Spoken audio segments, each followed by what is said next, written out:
I want to talk today about a couple of different elements of this entire startup process and partnering and working with, big firms, this whole thing. One of the things that's really material today is to understand that as much as we think of the entrepreneur as sort of the Lone Ranger and going it yourself and everything, in the world that we live in and that we're functioning in today, the truth is that strategic partnerships and collaborations and all of this is really the only way that you can attract the talent, the resources, the channels, and everything that you need to be successful. If you're trying to do something, if you're going out on that limb, that's a precarious place to be in. And Howard gave, I think, some unbelievably concise sort of thoughts about that. For me, there's two key elements. Number one is there's a qualification process. Is this somebody at the company, and is this an organization that's actually going to value innovation? Is this somebody that's actually willing to give something new and different a shot? Because those people do exist in every organization, but you have to find them.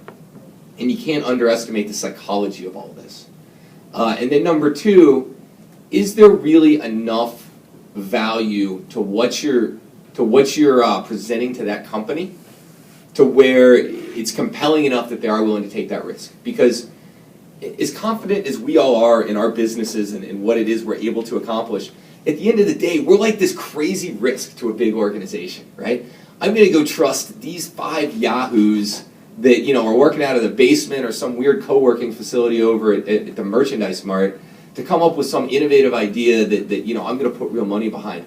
I mean, that is a tough sell in a lot of ways. And so for me, it comes back to finding the individual that's actually going to be predisposed to taking something like this on, and then figuring out exactly what business initiative does it align with that's going to be so powerful, and why is your stuff so compelling that you're going to overcome that inherent risk of working with a startup. Because there's a lot of stuff you get, but I just want to highlight the things. Really, you get software and expertise from that software. This is actually just one of 40 IBM innovation centers around the world. And then what you get is like entry into this ecosystem. So I got to be, I just met some of these guys today, and already, they've made an impact on how we're going to run the system. So having constant communication and constant input from the likes of 1871 Startup Institute, Technori, and these experts.